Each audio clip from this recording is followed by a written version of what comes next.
Ada sukacita? Amin. Amin. Oke.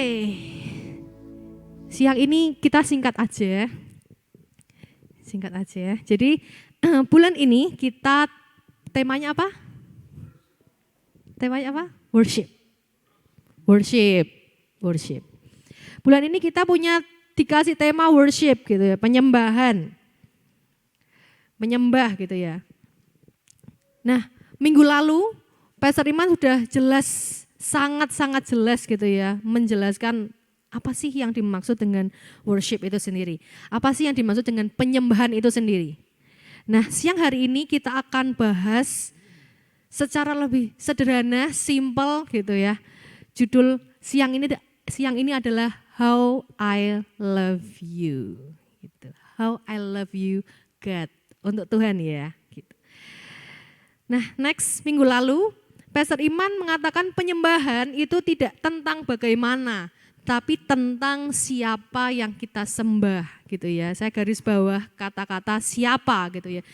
Jadi kita diingatkan kembali bahwa penyembahan itu bukan tentang hanya tadi loh lagu lambat ketika kita bisa memuji Tuhan, menyembah Tuhan gitu ya. Tapi penyembahan itu bicara tentang siapa sih sebenarnya yang kita sembah, siapa sih yang sebenarnya kita tinggikan gitu. Kita diingatkan kembali tentang arti penyembahannya sebenarnya. Nah, saya merenungkan dari poin-poin yang kemarin Pastor Iman bagikan juga. Dan saya mendapatkan bahwa penyembahan ternyata bisa dilakukan di mana dan kapan saja. Dan ternyata ini tadi pagi juga udah disampaikan sama Ko David ya.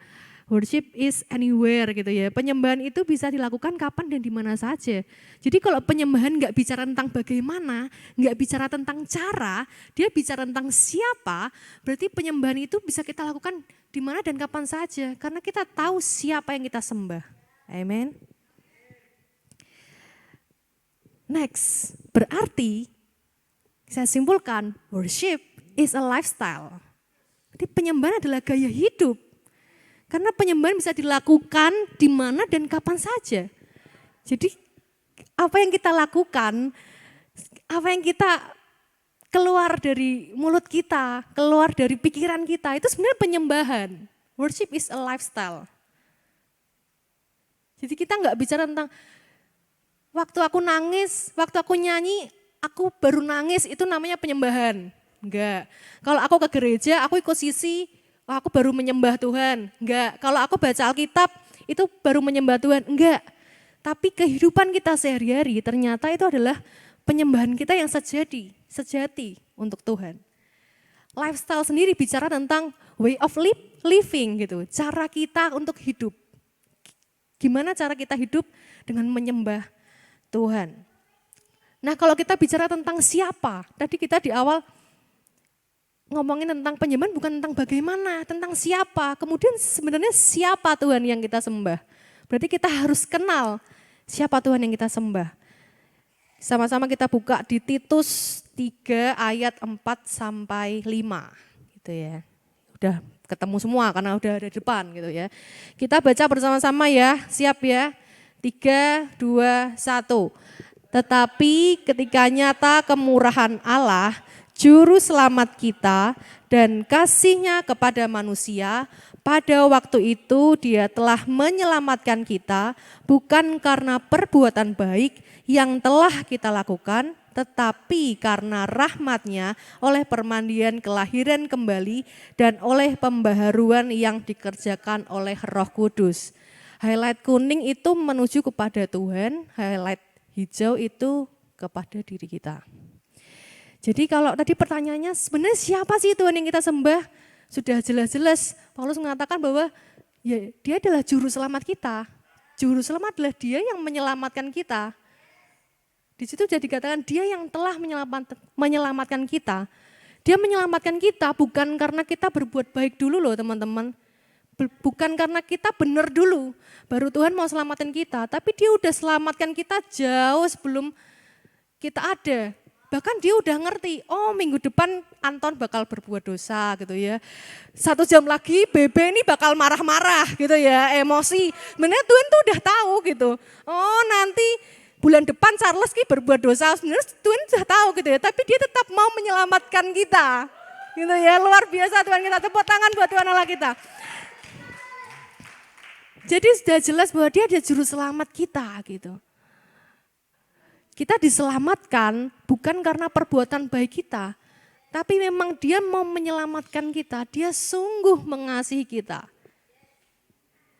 Next, kita baca lagi siapa Tuhan kita ya, Yesaya 46 ayat 4.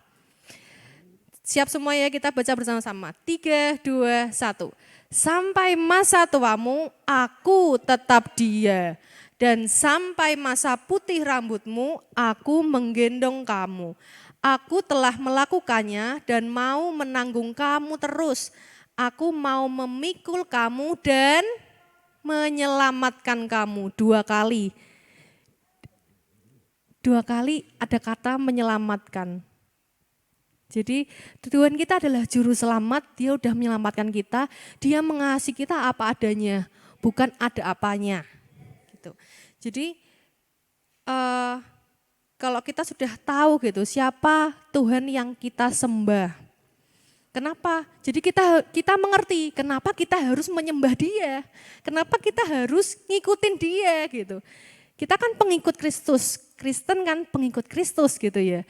Kalau kita ngikutin seseorang, kita pasti mau nggak mau kita ngikut standarnya dia. Benar kan? Kita lagi jalan nih sama si A gitu ya. Wah si A ini high class misalnya ya. Ya kita mau nggak mau kita ngikutin dia, ya kan? Nah sama halnya dengan kita ketika menjadi pengikut Kristus, sudah seharusnya kita itu mengikuti standar yang Tuhan Yesus inginkan dalam kehidupan kita. Minggu lalu dibagikan ciri-ciri true worshiper. Ada 4 atau 5 ya. Nah, siang hari ini kita mau belajar di poin yang ketiga, yaitu selalu ingin tumbuh dalam kebenaran firman Tuhan. Ciri-ciri penyembah yang benar itu adalah salah satunya selalu ingin bertumbuh dalam kebenaran firman Tuhan. Minggu lalu kita belajar di Yohanes 4 ayat 23. Dikatakan tetapi saatnya akan datang dan sudah tiba sekarang bahwa penyembah-penyembah benar akan menyembah Bapa dalam roh dan kebenaran. Sebab Bapa menghendaki penyembah-penyembah demikian. Menyembah Bapa dalam roh dan kebenaran ya. Kalau kita buka lagi di Yohanes 16 ayat 13. Tetapi apabila ia datang yaitu roh kebenaran, ia akan memimpin kamu ke dalam seluruh kebenaran. Perhatikan kata ia akan memimpin kamu ke dalam seluruh kebenaran. Sebab ia tidak akan berkata-kata dari dirinya sendiri. Tetapi segala sesuatu yang didengarnya itulah yang akan dikatakannya dan ia akan memberitakan kepadamu hal-hal yang akan datang. Jadi ciri-ciri penyembah yang benar, true worshiper adalah kita selalu pingin untuk tumbuh dalam kebenaran firman Tuhan. Kita tuh selalu haus gitu loh untuk bertumbuh dalam apa sih yang Tuhan mau gitu. Minggu lalu juga dibahas bahwa ketika kita dibaptis gitu ya, ini saya bahas juga di sisi ketika kita dibaptis, kita tuh bukan berarti nggak bisa melakukan dosa, kita tuh bukan berarti nggak bisa melakukan kesalahan, tapi di dalam diri kita tuh ada alarm, ada aware kayak salah loh, bukan loh, tet. Ketika kita melakukan kesalahan, diri kita tuh sebenarnya tuh nggak pingin untuk ada dalam dosa itu. Ketika kita sudah mengaku bahwa dia adalah juru selamat kita.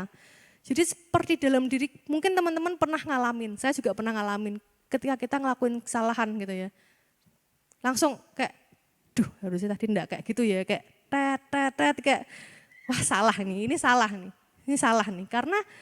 Karena kita udah mengaku percaya, gitu kan. Kemarin kita bahas di sisi ya. Jadi bukan berarti kita tuh nggak bisa dosa, bukan berarti orang-orang gereja itu sempurna, gitu, nggak melakukan kesalahan. Kita semua masih manusia dan kita masih berproses dalam Tuhan dan kita belajar untuk jadi serupa dengan Kristus kan, karena kita pengikut Kristus. Maka dari itu, bagaimana caranya kita mengasihi Tuhan yang kasihnya itu enggak terbatas buat kita. Mari kita jawab pertanyaan siang ini, how I love you God gitu. Gimana caranya kita mengasihi Tuhan yang kasihnya tuh nggak terbatas buat kita. Simpel aja. Yang pertama ketika saya merenungkan ini adalah belajar menjadi serupa dengan Kristus. Menjadi seperti yang Yesus inginkan. Pertamanya saya mau ketik menjadi serupa dengan Kristus. Tapi setelah dipikir, menjadi serupa dengan Kristus, bukannya kita semua belajar ya. Jadi harus ada kata-kata belajar gitu. Bagaimana cara kita mengasihi Tuhan adalah belajar untuk jadi serupa dengan Kristus. Menjadi seperti yang Yesus inginkan. Kalau kita sudah tahu siapa yang kita sembah, kita tahu kalau penyembahan itu tentang siapa, terus kita sudah tahu siapa yang kita sembah, dia adalah juru selamat yang menyelamatkan kita, menghapus semua dosa kita. Dan kita mau mengikut dia, berarti kita mau belajar untuk jadi serupa dengan Kristus. Seperti lagu tadi, sekalipun dagingku lenyap, hatiku terseok-seok gitu ya. Tapi engkau tetap Allah selama-lamanya lah, pokoknya gitu. Jadi kita belajar, kita sama-sama belajar jadi serupa dengan Kristus. Saya bicara di depan sini bukan berarti saya sudah 100%, malah mungkin 50% atau berapa ya. Makanya kita sama-sama untuk belajar. Jadi serupa dengan Kristus. Enggak semua yang pelayanan, yang sudah lama pelayanan itu perfect. Kita semua belajar kok untuk jadi serupa dengan Kristus. Karena kita pengikut Kristus dan kita masih manusia. Seperti itu. Dan yang kedua adalah lakukan yang benar sesuai dengan kebenaran firman Tuhan. Karena itulah penyembahanmu yang sejati kepada Tuhan. Sama-sama baca yuk, yang kedua 1, 2, 3. Lakukan yang benar sesuai dengan kebenaran firman Tuhan, karena itulah penyembahanmu yang sejati kepada Tuhan. Jadi kalau kita bicara penyembahan adalah gaya hidup, penyembahan itu bisa di mana aja, kapan aja, dari apa yang kita lakukan, dari apa yang kita bicarakan, dari apa yang kita pikirkan, bahkan yang enggak timbul di dalam hati gitu ya. Itu adalah penyembahan kita. Berarti kita harus melakukan semuanya itu dengan benar. Sesuai dengan kebenaran firman Tuhan. Karena itulah penyembahanmu yang sejati. Penyembahan bukan tentang ketika kita nyanyi.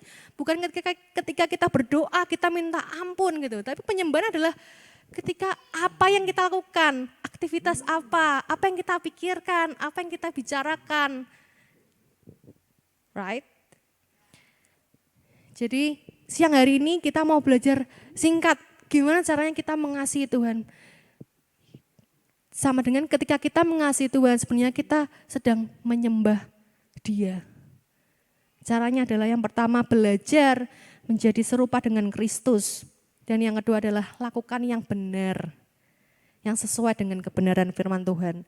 Karena itulah penyembahanmu yang sejati kepada Tuhan. Waktu kemarin membuat materi ini, terus ada satu quotes gitu ya. Ini terakhir, bener tau aku enggak lama-lama. Ini terakhir, worship is giving God the best that He has given you. Worship is giving God the best that He has given you. Seperti tadi pagi juga dikatakan, worship itu tentang memberi. Memberi yang terbaik untuk Tuhan yang Dia kasih ke kamu. Entah itu talenta, entah itu kesempatan, entah itu berkat yang udah dikasih ke kamu, entah itu keselamatan. Penyembahan adalah tentang memberikan yang terbaik. Memberikan yang terbaik apa yang Dia udah kasih. Mungkin kita nggak pernah bisa bayar harganya, kita nggak pernah bisa bayar kasihnya Tuhan. Mungkin kita selalu bilang, aku utang budi Tuhan sama engkau gitu ya. Kita nggak akan pernah bisa bayar lunas itu, pengorbanan Dia. Yang bisa kita berikan adalah beri yang terbaik. Giving the best. Give the best gitu ya. Worship is giving God the best that He has given you. Jadi siang hari ini saya mau encourage kita semua untuk kita bisa belajar. Yuk kita belajar yuk sama-sama.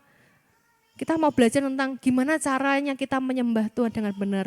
Gimana cara kita menyenangkan hatinya Tuhan dengan benar. Adalah belajar menjadi serupa dengan Kristus dan lakukan yang benar, yang sesuai dengan kebenaran firman Tuhan. Amen.